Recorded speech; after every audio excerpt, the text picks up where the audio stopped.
Alright, so welcome back to class, guys.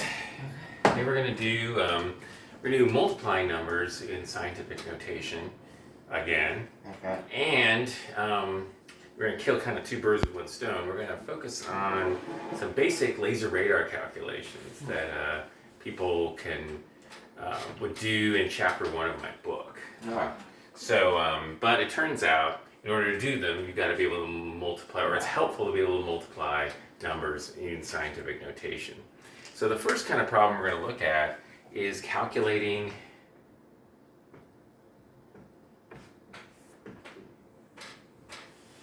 range from time of flight.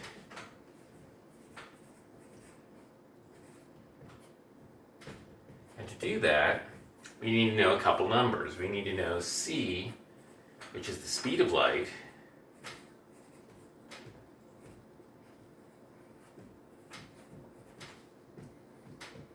which we're going to use 3.01 times 10 to the 8th meters per second in order to quantify the speed the light travels. That's a lot of meters per second. Yeah. Yeah. And so then the other thing we have to do is just put in a tau, which is our time of flight.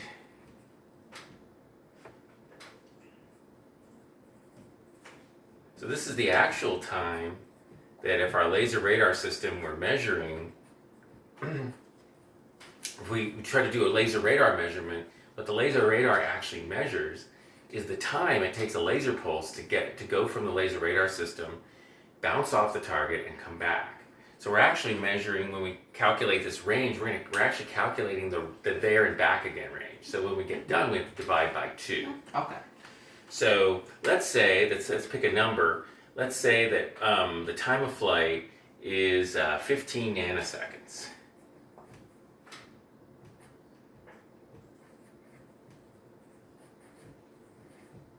Which doesn't sound like much time. This is 1.5 times 10 to the 8th seconds.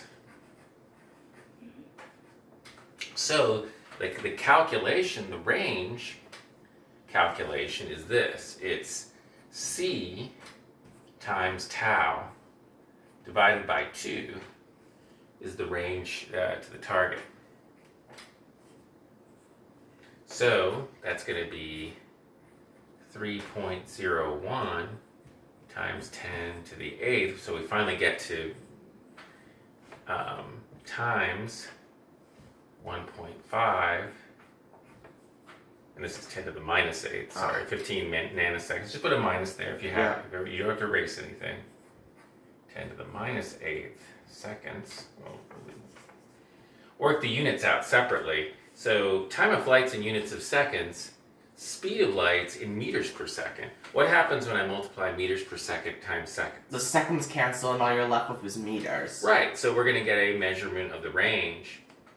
So finally, we're going to do our multiplication. We have 3.01 times 10 to the 8th times 1.5 times 10 to the minus 8th. So how do I do this? How do I do this this multiplication in You treat each part of the problem as like separate, with the 3.01 and the 1.5 as separate from the times 10 to the 8th. Right, you have two multiplication problems. We can multiply 10 to the 8th times 10 to the minus 8th.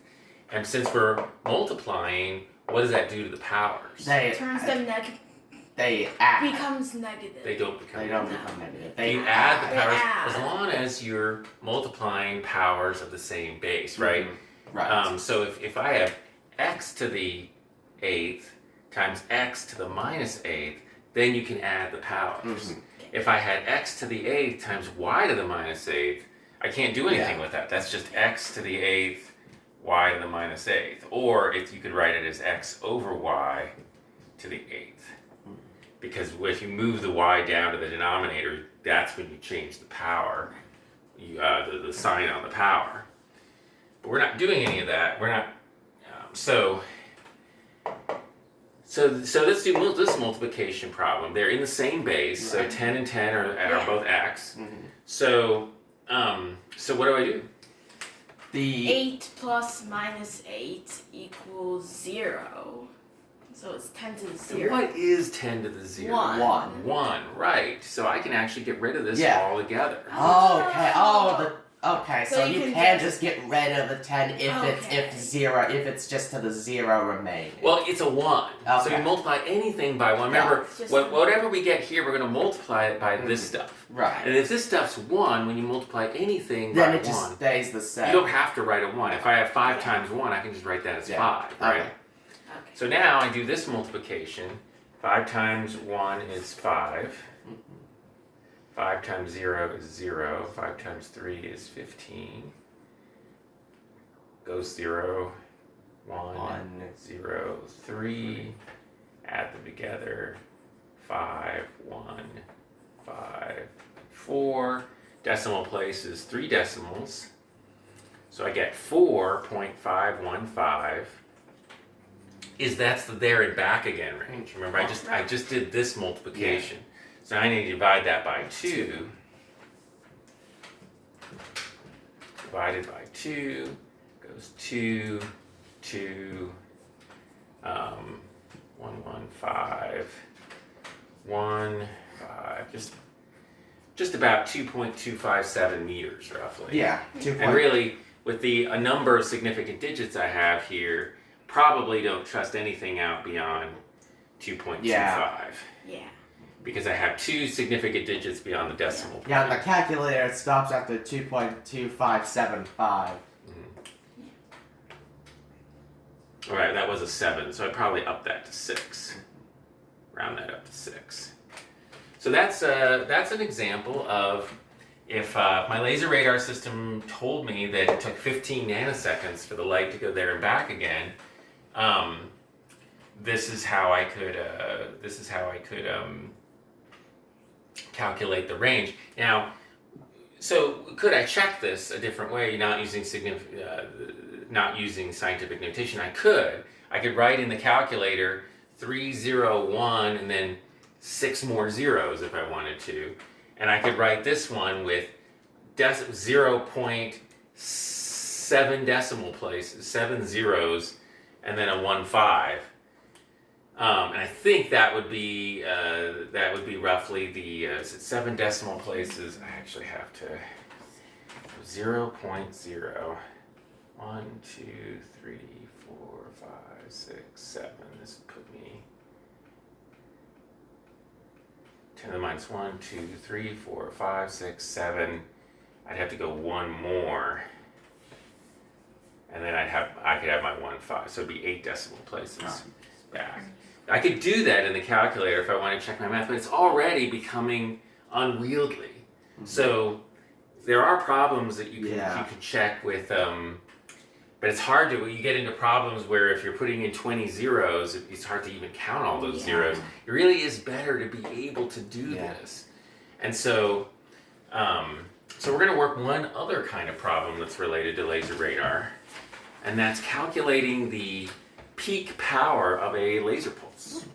So this is something else that comes up in chapter 1 of my book, is if you know the amount of energy in a laser pulse, you can calculate its peak power from, so let's say calculating peak laser energy.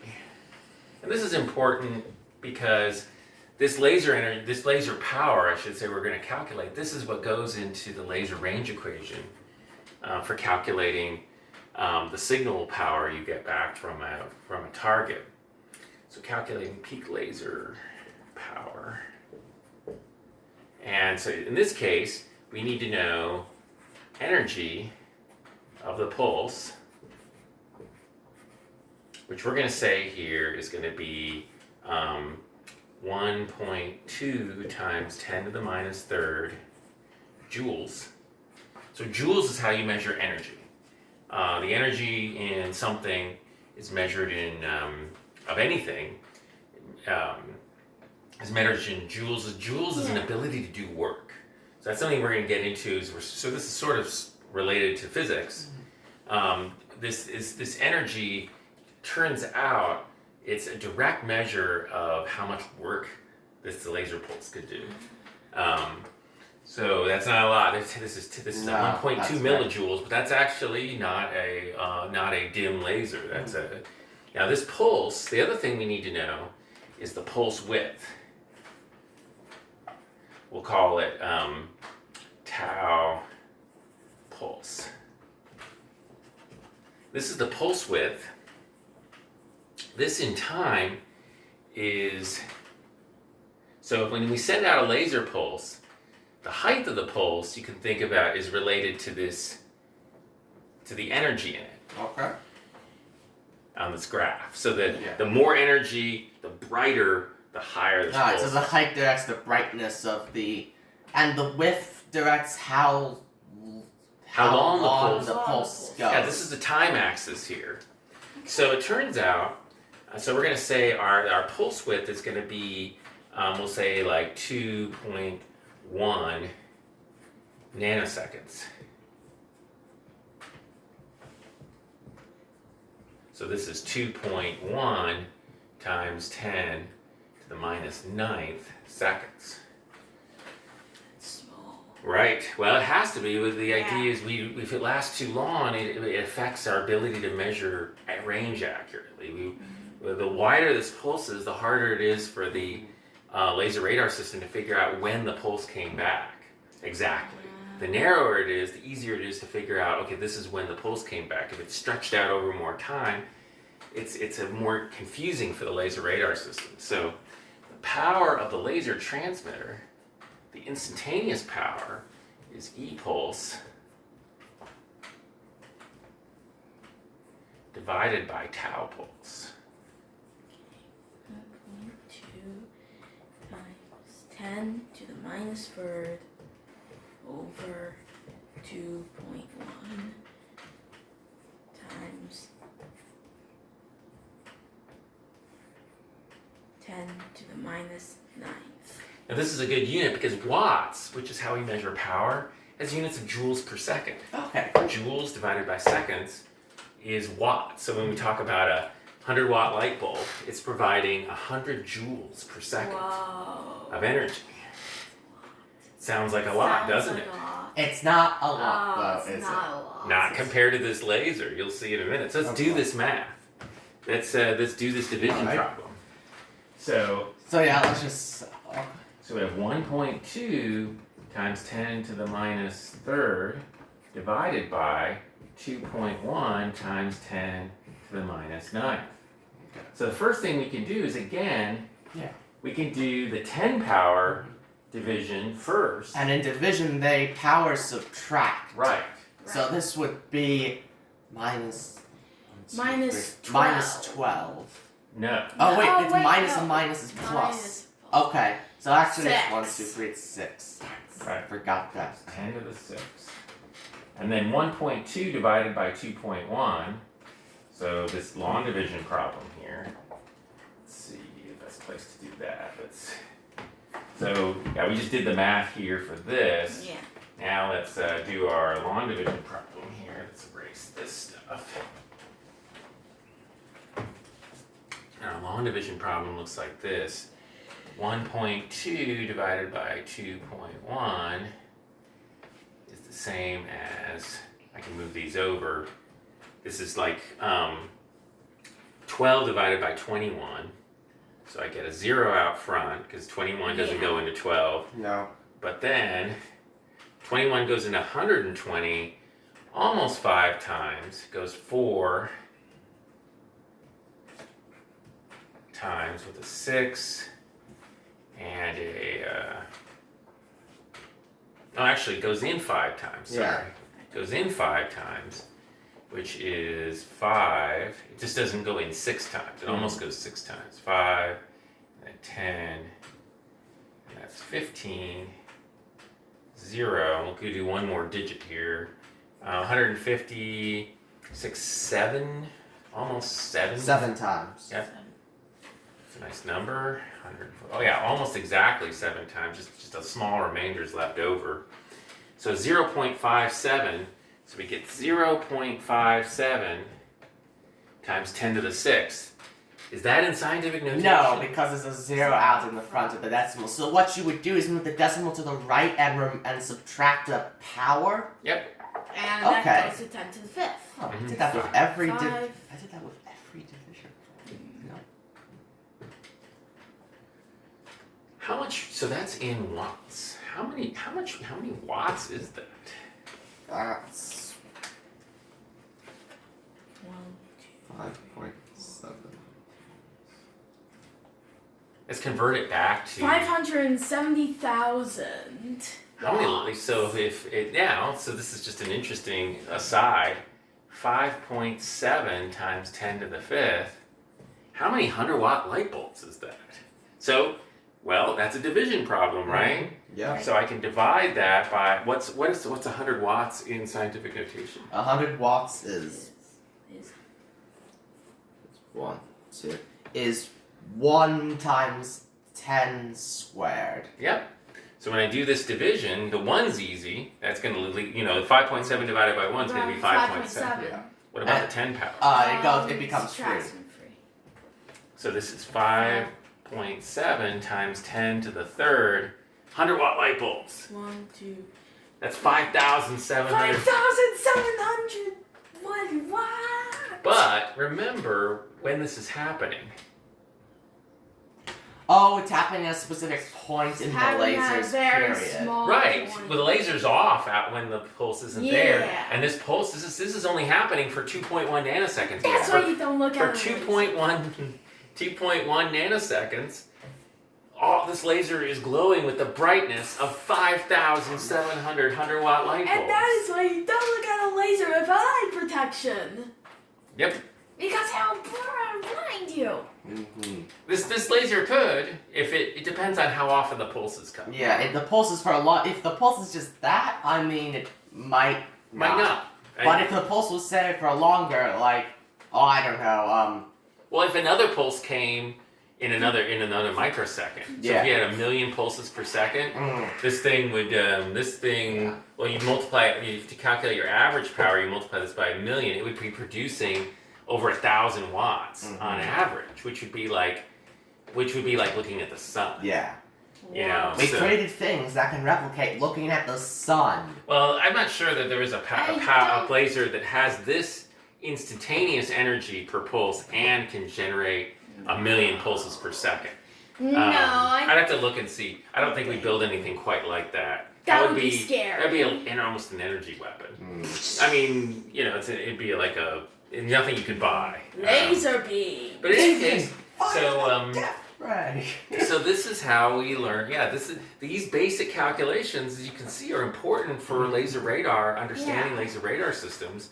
But they're also good examples of using scientific notation. For both division and multiplication. And some of these numbers are so big and small that you can't convert them into large numbers without it becoming, like, tedious, and it's easy to make a mistake. Did I get 8 or 9 zeros in the Yeah. calculator? Yeah. That's hard. It's actually easier to get this right. Mhm. Yeah. Because We're this just is using scientific notation. Yep, the key is you have to look at the answer and then convert it back. Mhm. And so in a lot of cases in your homework last time, you had the right number out front, but the wrong The power. wrong power. Which told me you were moving the wrong way, or you Okay. didn't. Yeah. I probably forgot to remove things in power. But you forgot that 10 to the 1 isn't 1, 10 to the 0 is 1. 10 Zero to the is 0 is So I think you were trying to, a lot of times, express 1 as 10 to the 1. Mm. I think that was the biggest Yeah. mistake. So we're going to get more practice Okay. today. I got another sheet for you. Okay. But that's all I want to do is just to do a couple practice problems with you. And actually, you guys are helping me because this is a laser radar video I can Oh, put out cool. on the. So, because Also, a friendly disclaimer of not